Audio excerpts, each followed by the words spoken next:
myself a motor. I'm gonna get myself a motor. I'm gonna get myself a motor.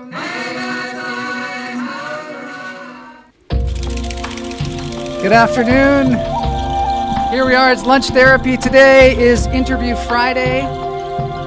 For those of you who may have never been to Interview Friday is the day on lunch therapy where we interview an interesting person and we try and figure out how their mind works, how they do the incredible things that they do.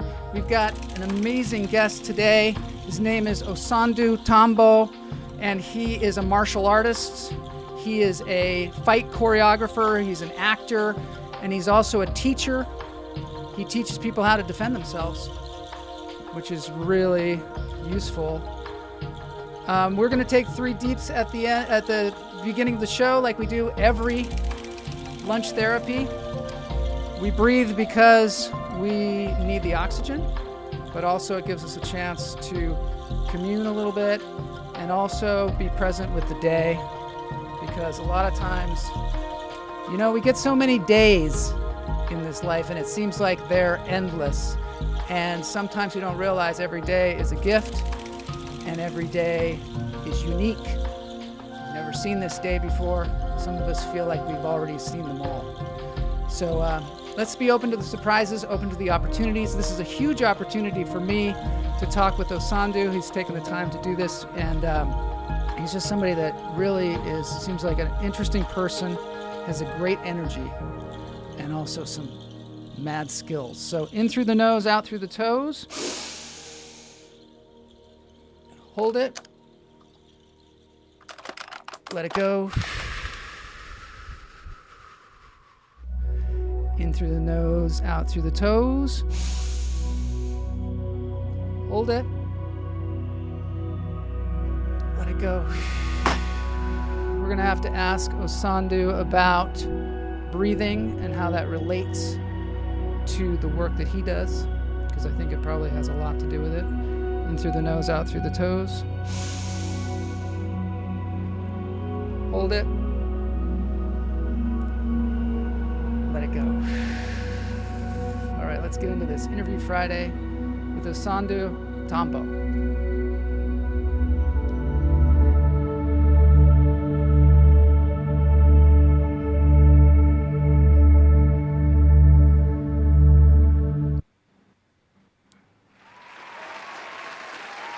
Welcome, Osondu.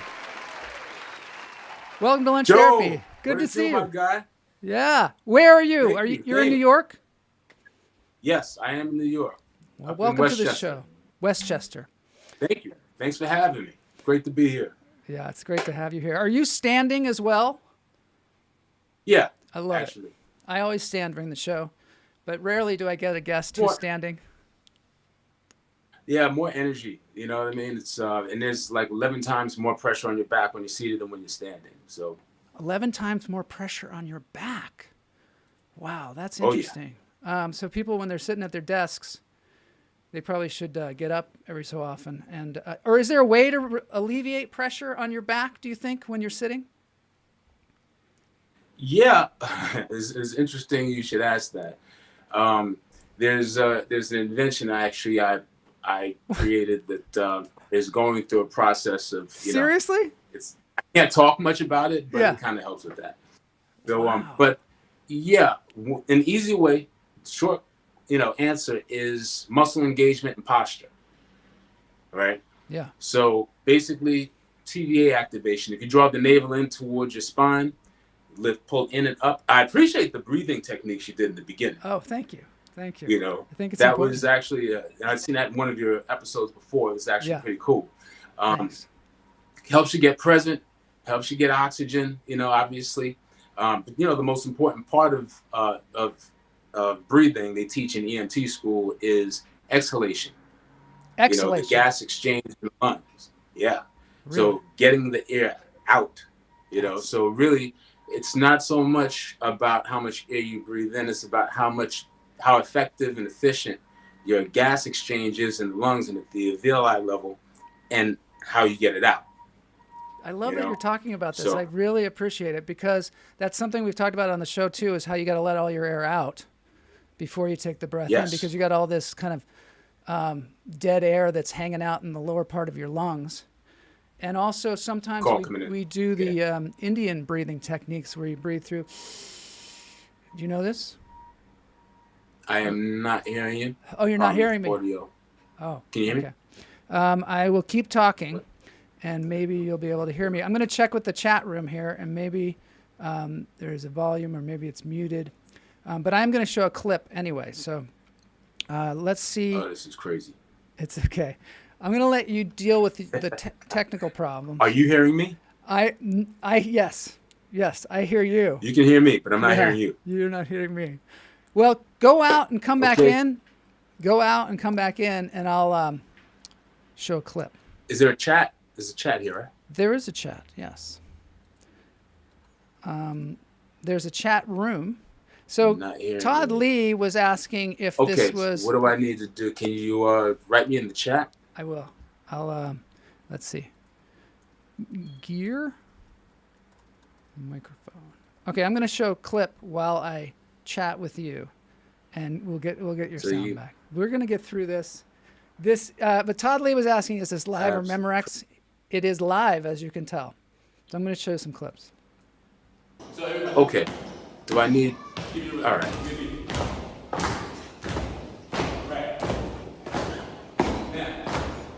Because you're supposed to do some music. So, what we're doing, first thing we're going to clean. Every time you step, you're going to move your hands. Come on, guys, step. What's the matter? You're going to touch, act like you got air all your body. You can get down with it. All right.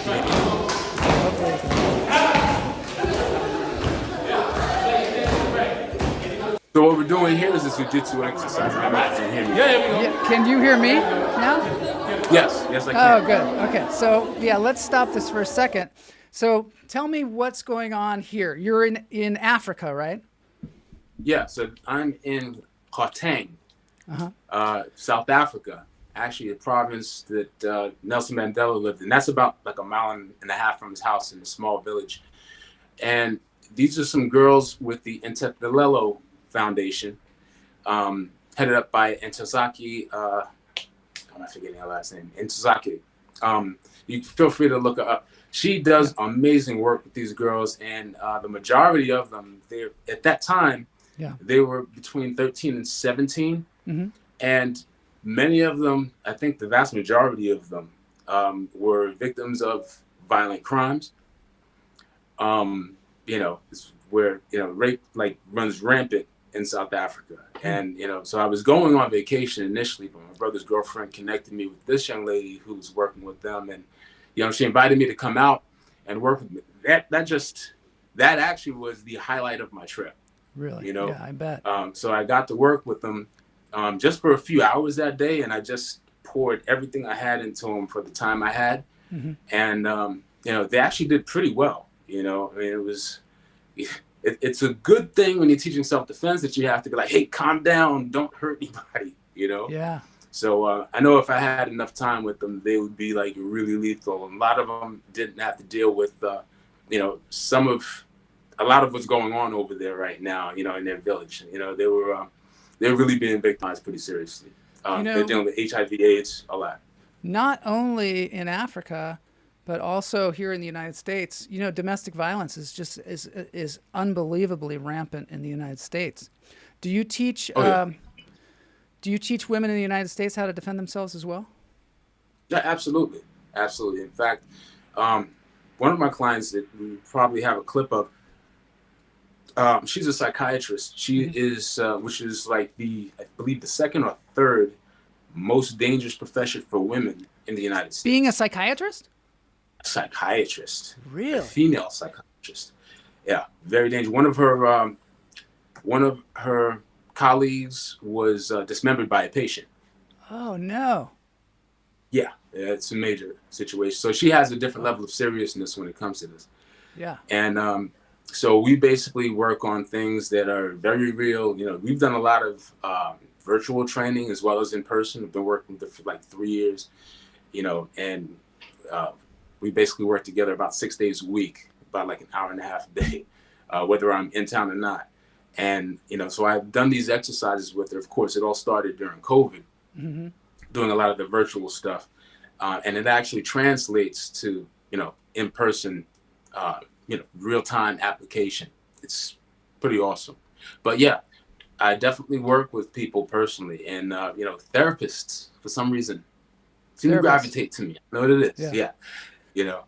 Well, So I mean, I think that it makes sense. I mean, it makes sense, especially there are probably therapists that are, well, obviously working with people that might have anger issues. And I wanted to ask you about this. Okay, so you do stage combat and you work with, like my wife was saying, you work with machetes. She was on here saying she wants to work with machetes. I was like, no, you're not going to work with machetes. I think you got to work without machetes first.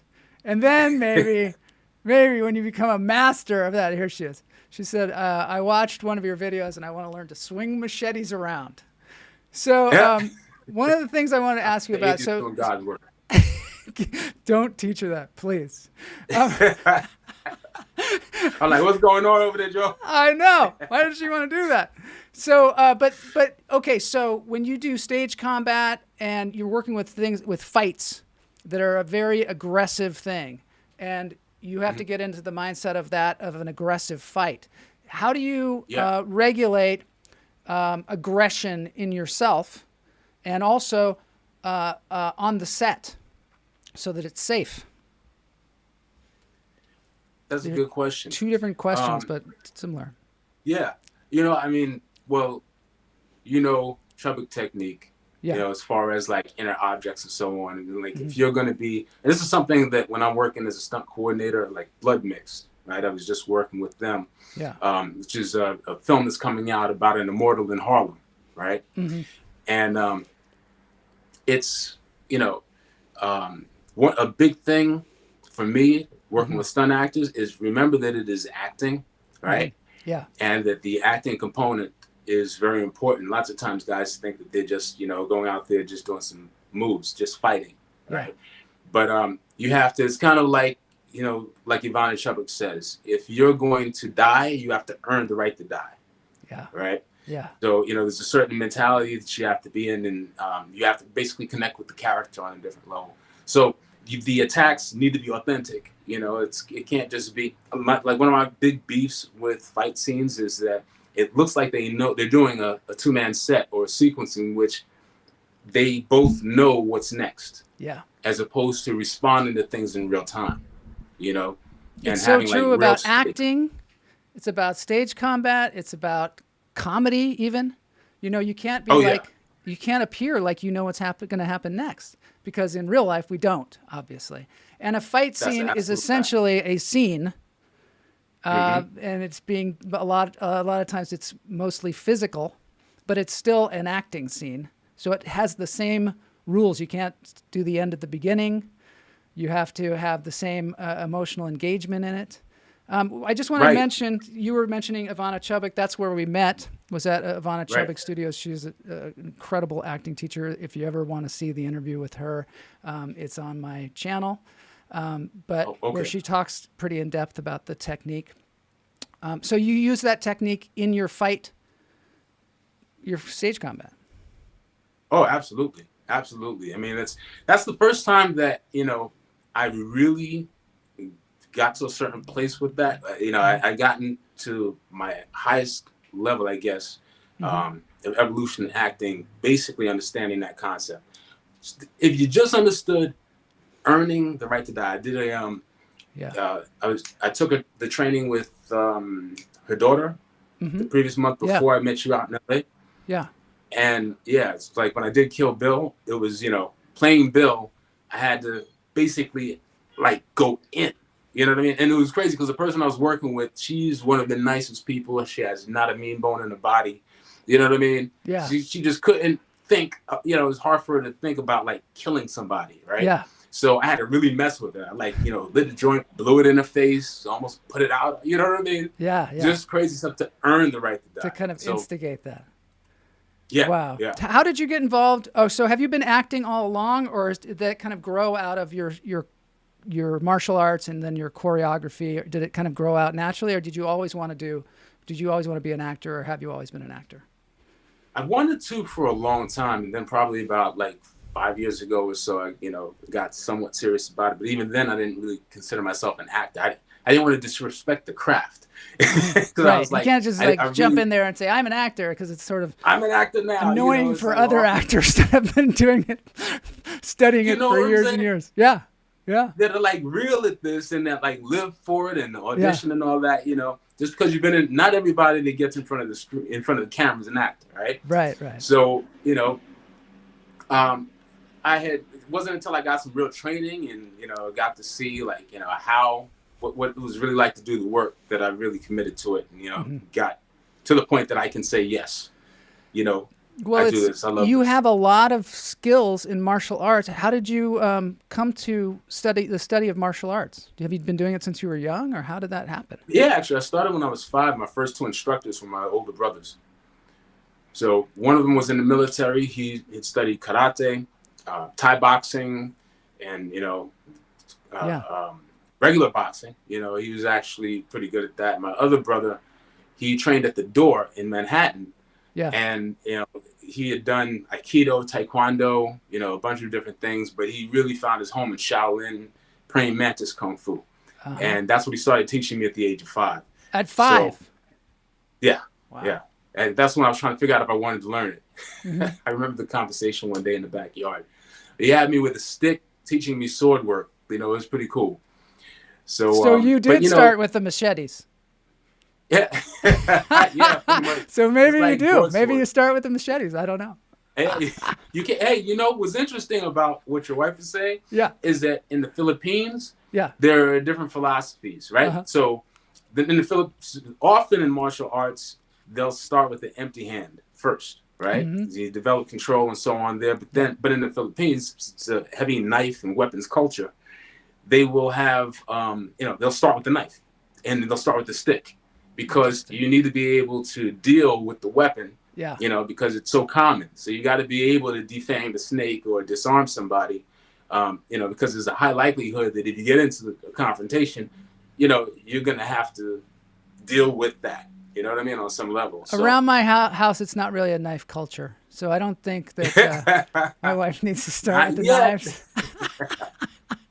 I actually studied Tai Chi for a long time and still practice it. And eventually they moved to swords as well, but I never got that far. I'm going to show some of your machete work because since we're talking about it, we might as well see it, right? Yeah, absolutely. So where is this? So this is in Dumbo, Brooklyn. This was back in, I want to say 2018. Yeah. And that was a set of Amar Akbar Anthony, which is a remake of an Indian film.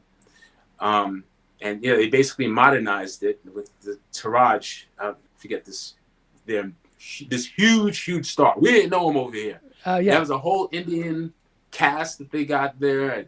Everybody there was from India. I mean, traditional. You know what I mean? Yeah. They had these huge rigs, elaborate setup on this rooftop in Dumbo. It was real cool. So they were remaking the movie is this the same movie? Or is this a different one? No, this actually is the set of Blood Mix. And I was just, that was really just us playing around. That's playing around? With the live machete. Don't tell anybody. Is this one also the Bollywood movie? That's the same rooftop, yeah. That's that same rooftop, and you're doing sticks there. Okay, so how did you get involved with this film, since it's a Bollywood film that was shooting in New York City? How did they find you? How did you get involved in it? It's the funniest thing. It was like it was a Facebook ad. Yeah? They said, hey, we're looking for some guys to do this thing. And when I went, I had seen one guy that I knew before, that I worked with on another film. Yeah. And, a bunch of stunt actors sitting around. And I had no idea. This was like a major production, man. They shot for like a week and a half. I think they had a couple of chase scenes and all kinds of stuff. Wow.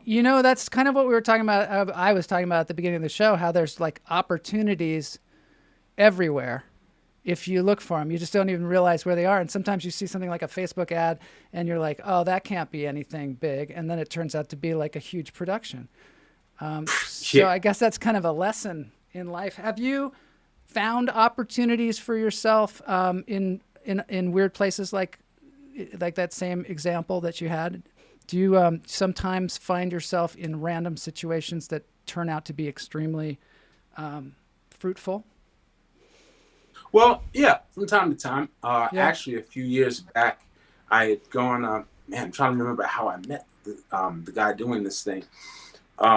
Kenyon Phillips. He actually had he was doing an off Broadway at Webster Hall. It was a one night thing, sort of a variety show, but pretty cool show. And yeah, I got to work with Katie. Forgetting her last name, but she actually was from The Rent. She was actually on stage with us also. Some of the people he pulled together for this, I was like, wow, this is like one of my first times like really doing something on stage, and it was cool. Very professional production, you know what I mean? It was on point. It was a lot of fun. So we went to see him one night perform at Caroline's. And that's where I met Kenyon. And Kenyon was like, hey, we talked a little bit. He was like, you're a martial artist? Oh, cool. And I told him I did the machetes. He wanted me to go out there and perform machetes, sticks, and nunchucks, and, do a backflip on stage. Oh, my God. That's a whole other thing. So, yeah, with the machetes. I was training for that one for a bit. I think I was around 40 at the time. And my wedding, our wedding, we was in India. And they had martial artists fighting with machetes as well. Maybe that's where my wife got that idea. But there seems to be a long tradition of this kind of machete work that you're doing. What are the roots of the work that you do? It's jiu-jitsu, but it's a certain kind of jiu-jitsu, So the right? work that I do, it comes from a few different sources actually. One of them was let me see. I'm sorry. I'm seeing some of these comments here. Oh yeah, you can see the comments too. So, look, you've got some questions here. India. Like if I'm not asking the right questions, you got your options. Yeah. Yeah, this is awesome. I'm digging this. And when you start talking about machetes in India, immediately Kalari Payattu came to mind, which is it's reputed to be the world's oldest martial art, which we know isn't quite true because Africa. Yeah. Yeah. Okay. Right. But Kalari Payattu is an ancient martial art. And they do this whole thing with shields, swords. They have this flexible sword that they use for wild animals. A flexible sword. A flexible sword. It's actually kind of similar to this. Oh, you got something. All right. Now we're talking. Yeah, this is my equivalent of the balls that you that the master walks with. Oh, and, yeah. It just kind of does this stick. Yeah, this is, it's kind of what I do to just, it's just my fun thing. Yeah. Wait, do some more of that, but don't. Much longer. Yeah. What are you doing? That? You're spinning the sword. Can you just show us a little bit of your technique? Oh, yeah. Sure. Wow. It's kind of dangerous because it's so flexible. Yeah. And even though it's dull, that tip. Yeah. I can drop like this and stick into the floor. And do you? But so it's. Oh yeah. Wow. It's fun stuff, So I practice quite often. Do you ever hit yourself in the head with it? Practice basically is what makes you sharp. Have you ever hit yourself in the head with it? No, not this. Wow. Yeah, it seems like it'd be over. Time. It's like I've spent a lot of time working this out slowly. You're like, okay. Yeah. The blade is there. It's like, and it's nice and rusty, so if it goes in, it has extra effect, Oh my God. But yeah, we're talking about. I've got a couple of things here. This is you in a studio or dojo or something here, right? Can you tell me something about this? Yeah, that's the dojo actually. Working with the great Kiyoshi Sho. This is, actually, this guy's a 7th degree black belt. And you know, we were working together here, just doing a little real brief demo, just an impromptu thing, you know, nothing planned. I had no idea what I was gonna do until he threw the punch. Wow. It was fun. I felt like I went too fast. I was gonna headbutt him. That's called uranage, which is a throw in which you crack the back of the person's skull on the concrete, produces a knockout. So, yeah. Do you do you have mentors that you've worked with for long periods of time? Oh yes, absolutely.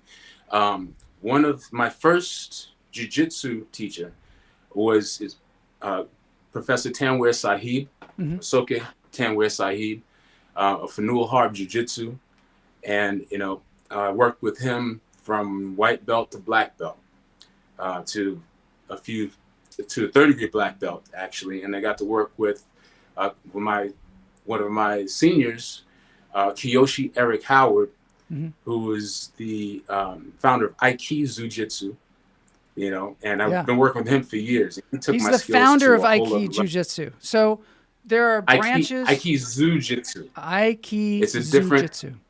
Okay. Jiu-Jitsu, right? Under Jiu-Jitsu, which is an art founded by Grandmaster Shaka Zulu, who has a rich history. This is a guy who's, you know, is a war veteran, multiple degrees of black belts in different styles. He'd been in martial arts over 65 years. Wow. You know, okay, so he's. Here's your training. Is there a lot of training that you've gone through? This is you. I found this. This is you climbing upstairs backwards on your knuckles. Is this a typical training procedure, or is this you showboating? That's I was just having some fun that day. Cool. Really, my kids do this as well. I mean, they'll do knockout knuckle. My daughter will knock out knuckle push-ups on her knuckles on the concrete, you know, just with a smile on her face. Got push up do, it's hilarious. But yeah, so much fun. That's great. I love that was just, you know, what I was trying to do was condition the knuckles at the same time, work the delts, and, you know, help build power, balance, help reinforce balance. You know, so just a little bit of what I do. Is there that I don't do all the time? Yeah. And, let me ask you something. Is there a component of dealing with pain and being able to mentally deal with pain in fighting? Oh, absolutely. The breathing techniques actually help. You know, a lot of it is displacement. You know, it's thinking about breaking through barriers, which is quite a bit of what I teach. You know, when you teach, when you teach, generally your students, like you were saying, you teach a lot of therapists, and you teach people how to defend themselves. Do you teach a mental component as well? Oh yeah, absolutely. It's all mental first. You know, it's if you can't get past the pain, or if you can't get past obstacles, it's really what it comes down to. Yeah. Chuck. What Bye, Tony Robbins. Bye, Tony Robbins. I mean, I love Tony Robbins. Yeah, I know you do. You know, I did my research and I found a playlist of some of the things that inspire you. I don't know if you've seen this, but out there, for some reason, there is a playlist on YouTube that has your name on it, and it has Tony Robbins on there. Maybe it's one you made for yourself, and it has a lot of kind of inspirational speech about overcoming obstacles and changing your mindset. Is that something that you work on a lot? Because it's something we work on here. Oh, absolutely.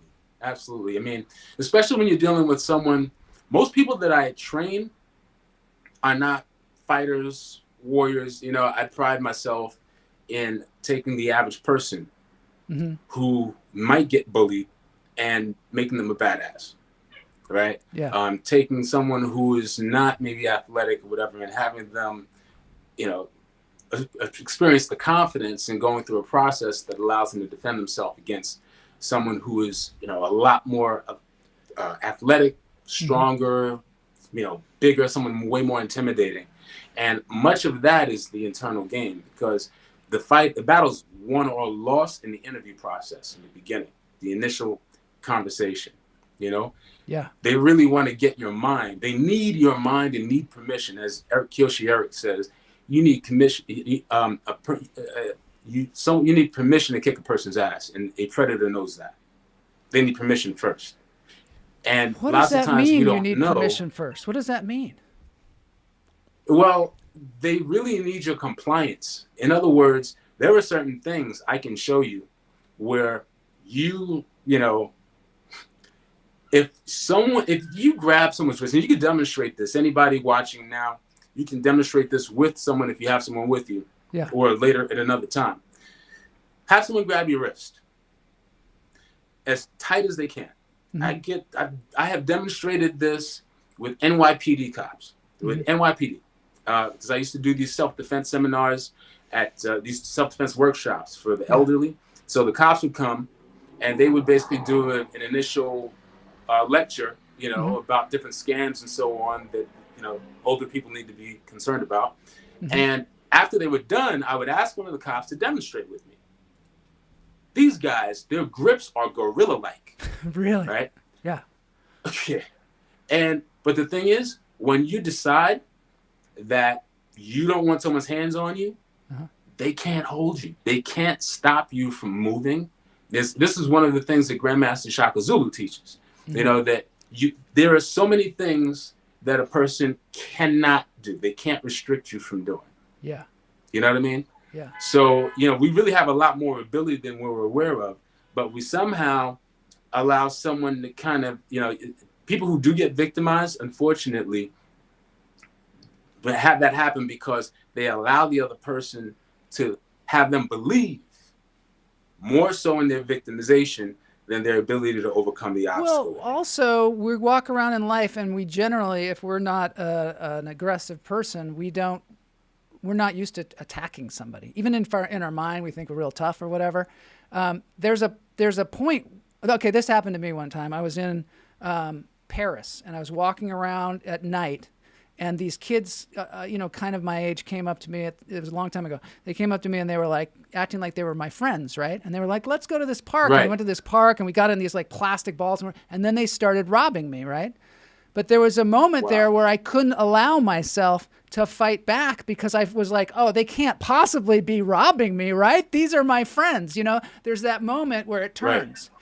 And there was finally a moment where I had to start swinging, and I got out of there, luckily. But that moment can be a fraction of a second where you have to make that decision. And if you don't make that decision, then you're lost or dead. Oh, yeah. You know what I mean? Oh, yeah. So it's sort of like somebody who attacks you has that advantage because they've already decided to attack you. And you're still trying to figure out, are they attacking me? Is it okay for me to fight back? You know? Yeah. What we call it is, what we say basically is that person is already there. They're ready to go already. They're already there. If you're in a different place, if, you know, lots of times people have a problem making the transition emotionally from being, you know, happy. You know what I mean? I don't want to have to go to a negative place, but sometimes you have to be emotionless, and you have to be willing to make that transition at the drop of the dime because someone else started it. Yeah. You know? So, and the person who's looking for that, they're already there. So, you know, it's a matter of you know, just kind of being transactional in that way. When shit comes, you have to meet it. Yeah. You know? By the same token. And you have to meet it with. By the same token, since you are trained to hurt people, you could hurt people. Do you have to fault on the side of not hurting someone? Do you have to, is there some kind of training? Like, you know, they say you learn karate and you learn how not to use it. Is there a component of that in what you do? Like having that in your back pocket, does that somehow allow you to try other tools instead before you go to that one? Yeah, well, you know, the first thing I teach is de-escalation. Yeah. You know, let me back up. Before you get to de-escalation, first thing is stillness, inner stillness, which is one of the things that, you know, psychiatrists, therapists love about working with me, is that, you know, you've got to be solid in a centered place yourself before and you got to be able to stand and find that center. Yeah. Right. Figuratively and physically. then you can move from a place of centeredness and stillness, right? And that has to be emotional as well, right? So, yeah, I mean, and if you can hold on to that philosophy and take it in the other facets of your life, it changes your interactions with people. You're more patient. Mm-hmm. You're going to be more compassionate. And the chances of you having these different confrontations with people, random confrontations, drop significantly. You know, so by the time you get to the frustrating part is I don't get into as much crap as some of my older brothers. It totally in this, makes sense, that, though, doesn't you know, it? Yeah, some people just kind of draw it to them because they're like, they got a chip on their shoulder or something. Yeah, you know they're like, what I mean? oh, I can kick ass. I'm going to do it. I know how dangerous it can be. Right. So, and I know how I think. Yeah. You know, and the thing is, if for those who are really peaceful, they don't want to actually get into confrontations. That's how much more violent you have to be for when something comes up, right? Because you need to be able to take control of the situation immediately. I was in a situation on the train in which, you know, I'm walking on Broadway, Nassau, right? Fulton Street, actually, on that level, on the A, right? I'm on the platform, walking towards the back. And this guy, got to be about 6'5", right? He's slightly talking to himself a little. He's got like a slight grin on his face and he's moving his lips. Mm-hmm. And he's got to see me. There's no way he doesn't see me. Bumps into me. And I shook him off instinctively. It's energy. It's something called Fa Jing, which is whipping energy, right? In Tai Chi. You know, you've probably heard of this before. Mm-hmm. So I Fa Jinged him off of me and he felt the way about it. Yeah. So as we pass each other, you know, we both turn facing each other. And I'm like, yo, what happened? What's going on? Yeah. Oh, no, I lost you. Bumped me, bro. And I'm trying to formulate the words fast enough to de-escalate it. And it's just not happening. So he starts taking long strides towards me, smiling. Where I'm from, that means he's about to do what's called stealing on you. He's going to take a swing. Yeah. So I timed it and, you know, had to intervene. Yeah. But it ended it. It stopped that quickly. But, you know, that was one of those situations where I don't feel like doing this, but I have to. And luckily it ended at a kick. He understood he couldn't get the drop on me. He just wound up walking off. God, really? Wow. But, you know, and that was a kick to the knee. I was trying to break the leg. If I would have waited about a half second more, I probably could have got it. Oh, my God. But had we gotten to the hands, the train tracks were right there. Like, you know, that would have been very bad. Very bad. It's we interesting. do a lot of joint locks and throws and stuff. So. It's interesting because in different cultures, people, you know. I'm not hearing you. Oh, no, you're not hearing me. I got to get back out. Okay. Can you hear me? I can hear you. I'll kick you out and you come back. Okay, I'm going to show a trailer from this movie that Osondu worked on. It's called Icon.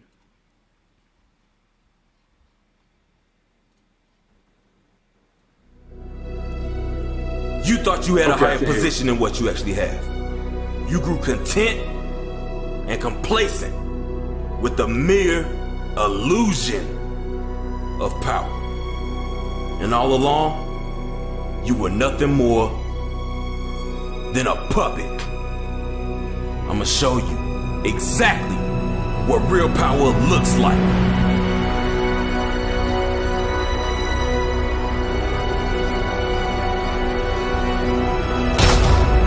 If you want something, pay for it. Can't afford it, work for it.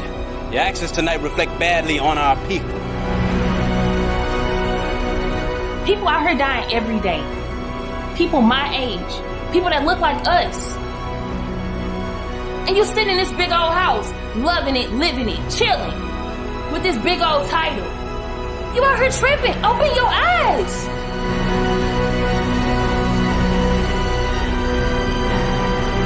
Kill me, but still I rise. He can kill me, but still I rise. He can kill me, but still I rise.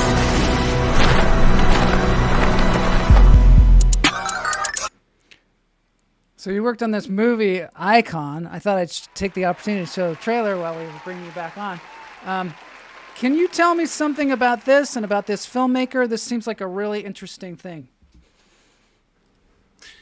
Yeah, Actually, that was a remake of. I think he had basically recycled something. A few characters from Milestone. It's like a which was fan fork. film almost, right? It's like a Yeah, right? yeah, it's a fan film. Yeah, and this guy, Icon, actually is an African American superhero with the power to beat Superman in the comics. Oh, Right. okay. And yeah, he comes from a distant planet, you know, and has all these powers. He's, you know, really wealthy, and is highly proactive, you know, Yeah. just a very progressive individual. How did you meet So- this David Kirkman? This David Kirkman seems like a really interesting filmmaker, and he's out of St. Louis, I believe, right? Yeah, actually. Well, actually, I heard about David Kirkman from a friend on Facebook who said, "Hey, you know, this guy, he's doing this film," and I took a look at what he had done. Because I'd seen Static Shock, right? Yeah, which is which his is another first film of his. Yeah. Yeah, and from there I was like, you know, I seen where I was like, I definitely like to work with him. Yeah. You know, do some maybe you know, add a little bit to the fight scenes and so on. Yeah. And so I got in contact with him. He called me and was like, "Hey, yeah, you know, you want to come out and do this?" And I basically went out there and worked with him on it. Wow. Did you go to St. Louis? Is that where it was filmed? Facebook. It's One of those Facebook, man. The power of opportunities. Facebook. We seem to be learning the good things about Facebook for sure. Isn't that interesting? But also you're proactive. So you actually go out there and say, this is something that I want to do. And then you go out there and do it. Right? Yeah, absolutely. You know, it's like if I want to see it done, I mean, I could give you tips on it, or I could just show you. It's much easier to show you.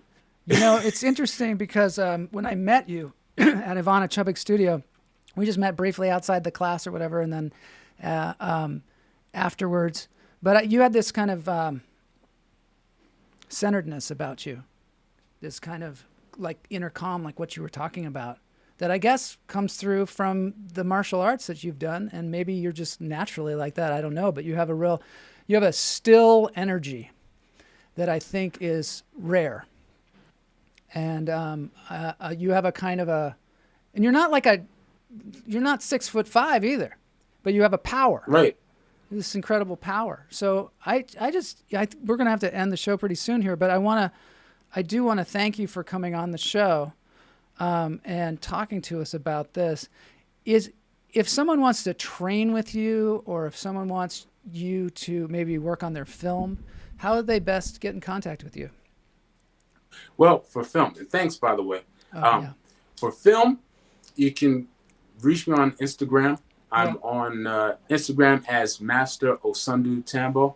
Yeah, I'm going to put that in the show Right. notes. Yeah. So that's where I do that's for the film and fight scene choreography, stunt coordination, and acting. And for the martial arts and fitness, that's NYC Dojo. NYC Dojo.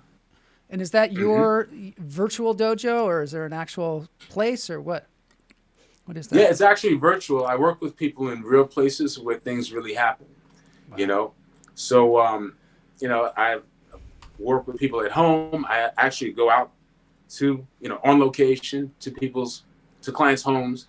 I'll also work with people in the park, outdoors, wherever it is that you work, you know, that you are most often, you're most likely to be attacked, or whatever you're most concerned about, wherever you feel least safe, you know. You'll probably see footage of me working with people on the subway and so on. Just real stuff, you know. I see that. I've got. Here's one thing that I found out there. This is you in the park. Is this one of your clients who's there too? Yes. Yeah. That's the psychiatrist. That's the psychiatrist. I was wondering about that. That's the one that they called when she worked at Bellevue, that they would call her whenever they had the most violent people, violent patients that were like, I'm not going. They're pulling off half door, you know, steel doors and swinging them, you know. And she's like, you know, come on, That makes I'll sense. give you a shot. We'll talk about it. There was sort of a legend about my Tai Chi teacher. I went to Cal Arts, and our Tai Chi teacher, Sherry Chernish, she was kind of a small, not like a huge, you know, big person. And she was a little older, and she used to go train Tai Chi train people how to use Tai Chi in the prison system. And one time somebody attacked her. Apparently, this is what they said. They attacked her, and she like threw them over like a bookcase or something, because she knew how. I mean, whether that story is true or not, the idea is somebody comes at you with some force, and you can divert it someplace else if you happen to know how to. If you know the tools. Is that true? Mm-hmm. You don't have to be a big, huge monolith of a person. Well, here's the thing with Tai Chi. I mean, there are a couple elements to it.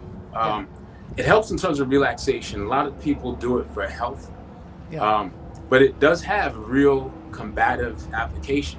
I worked with a guy who, his name is Bruce McKenna. Actually, he actually teaches push hands, which is the interactive component of Tai Chi, interactive practice, much like Chi Sao or something like that in Wing Chun, right? Yeah. The fighting component where you learn, how it actually works. Yeah. So there's a lot of leverage, relaxation, but it's not necessarily all relaxation. The problem is if you're excessively relaxed, you have a problem. Yeah. You're just like a wet noodle.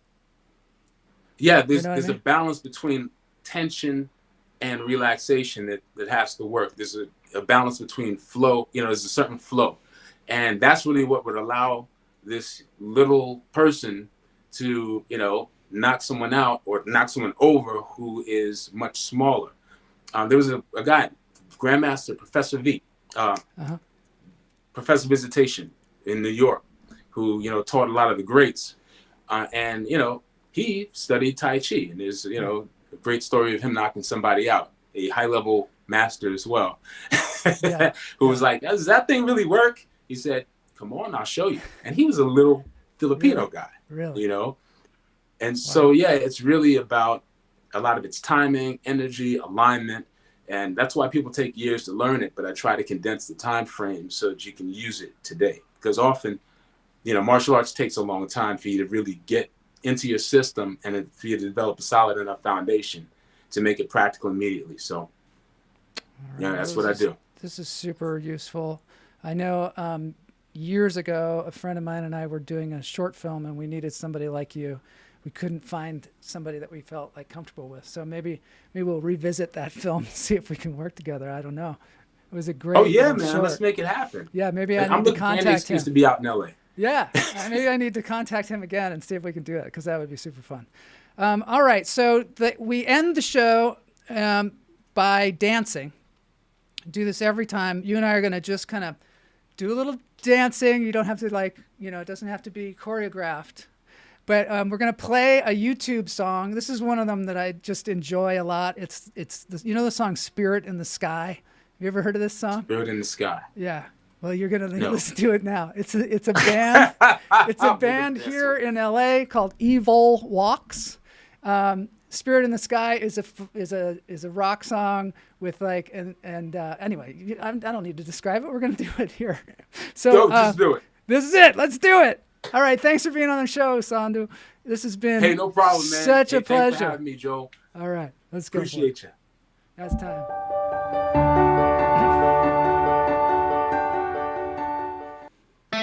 Here it is. You know this song?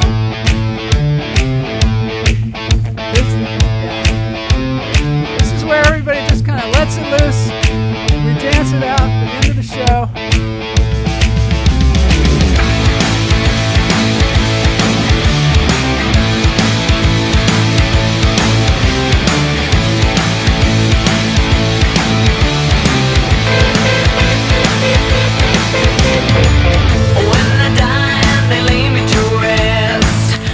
This is a song about Jesus that was written by a Jewish man, Norman Greenbaum.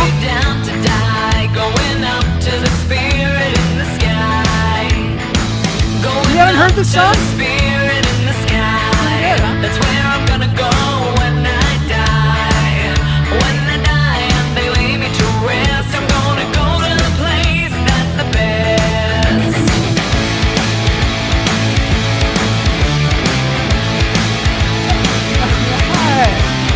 I got an otter in there.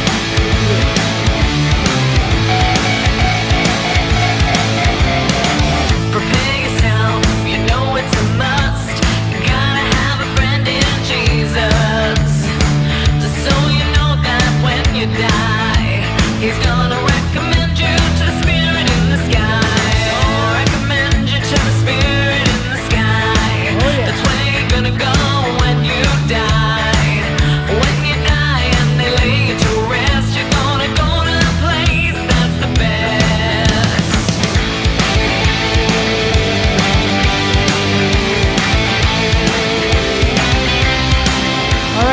being on the show. Oh yeah, now we got the machete out. Yeah. All right. And remember, everyone out there, this is a professional using a machete. So you got to start at the bottom. You can't just start slinging a machete around. All right. All right, thanks. We'll see you later. Thanks everybody for being here. And we'll see you next week on Lunch Therapy.